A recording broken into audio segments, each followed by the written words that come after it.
Pagkatapos po nito, Your Honor, ay iipunin namin sa isang USB. In fact, nag-umpisa na kami mula nung natanggap namin ang imbitasyon ninyo. Pero marami po talaga ang iba't ibang sources. Itinago rin po kasi nila yung kanilang telepono. Dahil alam niyo po, Sino po ang nagtago? nung una po kasi, nung lumabas si Sergeant Gutesa, lahat sila ay pinatawag, no? Siguro sila ang magkwento mamaya. Pinatawag sila at right there and then, kinuha po yung kanilang telepono. Hindi, gusto ko sila nang magkwento. Sila Sino po, ang pwedeng magkwento doon sa bahagi na yon na sinasabi ni Atty. Baligod? Yung tungkol sa telepono, sino yung kumuha ng telepono? Your Honor, magandang Pangalan umaga. po, pangalan. Ako pala si Bini is Voluntati. Your Honor, kasi nung pumutok yung flood control po, 2024, nakapagsalita na po dito si Master Sergeant Orly Gutisa. Ngayon, maraming nagliligaw sa amin. Ano po? Ano po? Nililigawan po kami na hindi na po kami magsalita para manahimik na lang po. Una dyan, napatawag kami sa Sino po ang Raffles. lumiligaw sa inyo? Si dating Chief of Staff, Nick Torre po. General Torre po. General Nick Torre. Yes po, Your Honor. Anong klaseng panliligaw naman ang ginawa sa iyo? Siyempre, yung nanliligaw, kumbaga sa babaeng nililigawan, kung ano-ano ang ino-offer, kung minsan may bulaklak, may tsokolate, pinakikita ang kagandahang loob, lalaki, para lang maibig mo. Anong klaseng panliligaw ang ginawa niya? Una, Your Honor, kinausap kami na pirma ng affidavit na walang bisa namin yung mga sinasabi ni Orly Gutisa po. Ibig sabihin, pinagagawa kayo ng affidavit na huwag ninyong patotohanan Opo, yung, Your Honor. yung mga pinagsasabi Opo, Your na Honor. nauna ni Sergeant Gutesa. Opo, Your Honor. Pumayag ba kayo? Katunayan nga, Your Honor, matagal kami nagdebating dalawa eh. Simula alas 4 hanggang alas 7. Kaso lang yung apat na kasama ko, napilitan na silang pumirma, gawa nung naipit na po, baka kami ay mapahamak po sa kanila. Mapahamak pong sarili namin po. Sa makatwid, hindi siya nanliligaw, nananakot siya. Yung nanliligaw, malumanay, magandang approach.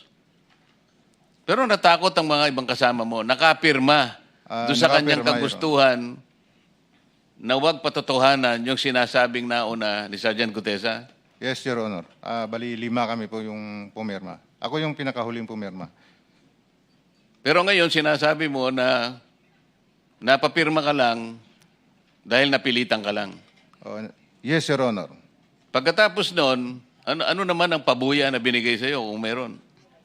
Binigyan kami ng 50,000, Your Honor, para sa disturbance namin. Your Pakiulit Honor. nga po, magkano po? 50,000, Your Honor. Yen, Pesos nyo. pesos. Opo. Sino nagbigay? Si Annalisa Gaspar po. Yung staff niya doon po. O ano naman ang, bakit nila kayo binigyan? Kayong lahat binigyan ng 50,000 pesos Yes, Your Honor. para manahimik Opo, Your at Honor. huwag patibayin o patibayan ang pinagsasabi ni Sergeant Gutesa. Opo, Your Honor. At saka sa mga sunod na araw, Your Honor, pinatawag naman po uli kami na yung lahat ng cellphone po namin ibibigay po sa kanila. Sa anong dahilan? Papalitan po ng mga bago po, iPhone po. Ano bang klase yung mga cellphone nyo? Nokia? iPhone 16. So papalitan nila ng mas maganda. Yes, Your Honor. Alam ninyong dahilan kung ba't nila gagawin yon? Kasi nandun yung mga picture namin, Your Honor, na kasave sa cellphone po namin. O ganun pa lang nangyari, paano kayo nagkaroon pa ng mga litrato Your na Honor, nasama dito sa inyong pinagsamang salaysay? meron po kaming nakasave sa iCloud po namin. O, nautakan mo rin siya, di ba? Yes, Your Honor. Kahit babasagin po yung cellphone ko, pwede ko po i-restore sa isang cellphone po. Pinapatunayan pa ba ninyo yung sinasabi niya sa... Kayo po, Your Honor, pangalan po. Rosebert Popan. Idagdag ko lang po, ito po yung cellphone na binigay sa amin. Anong, pakisabi mo kung anong klase ng cellphone para ma-record. iPhone 16e, 128 GB. Magkano yan sa ngayon? Hindi ko, mga 30 plus siguro, Your Honor. Ano? 30 plus. Hindi sila marunong, 30,000. hindi sila marunong manligaw? Tapos, yes, Mr. President. Chairman, one question. Sir, brand new nung binigay sa inyo. yes, Your Honor. Yeah. May I ask the staff mamaya yung, ano tawag doon? IME. May number yan eh. Pag, IMEI, oo. Your Honor. Try lang natin i-trace baka kung saan nila binili at paano It's our duty here na sundin lahat ng ebidensya. So we'll try to do a forensic din. Kahit namin hindi lahat or kung sino hawak yung bago. Tulungan nyo na lang kami kung alam nyo yung sinasabi ko. Sige po. Thank you, Mr. Dagdag ko lang po, Your Honor. Gusto nilang makuha yung dati kong cellphone kasi marami po akong nakasave doon na mga picture. Pero dahil po sa Marines po ako, wise, ibang cellphone po yung binigay ko. Kaya na-save ko po yung mga picture. Sabi nga nila, Mr. President, nagtatalit-talinuhan man ang matsing, nauutakan din. Tama? Punta tayo ulit doon sa mga mali-maleta na binibigay ninyo. Dinadala mo... Kanino ba galing yung maleta na dinadala nyo sa bahay at mga lugar na pag-aari ni former Speaker Martin Romualdez na pinsang buo ni Senator Amy Marcos? Your Honor, yung mali-maleta po na binibigay po kay Kong Saldi galing po sa ibang contractor po na nauna po na naimbestigahan na po dito.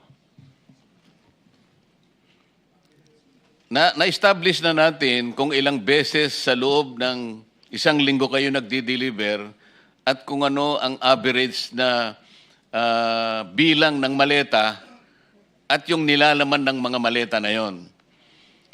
Na isang araw nga ay hindi makapaniwala yung isa sa amin na para bang physically hindi po pwede na makapag-deliver kayo ng ganong kalaking halaga at parang gumawa pa siya ng parang time motion study. Imposible ito. Kaya ayaw niya kayong ipatawag dahil hindi siya makapaniwala na yung ganong kalaking pera ay pwede ninyong i-deliver. Naniniwala ba kayo talagang na-i-deliver ninyo ng buong buo yung mga sinasabi nyo na nakasulat dito sa inyong pinagsamang salaysay? Ano-anong lugar? Ano-anong addresses?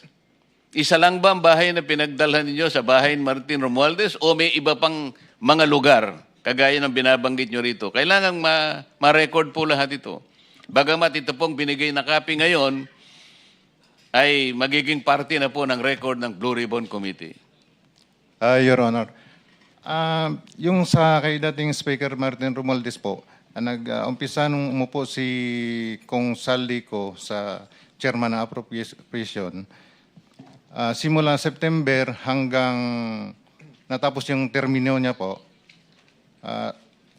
slice ko na lang po. Simula September 2022 sa 14 Nara Street po kami nagde-deliver hanggang 22 to 23 December po. Ano pong address? 42 McKinley Road. McKinley. Pagkaraan ng panahon na yan, saan naman kayo nag-deliver? 2024 po hanggang natapos yung termino ni Boss. Nasa 14 Nara Street na po, South Forbes. Sa Makatwid, 42 McKinley at saka 14 Nara Street.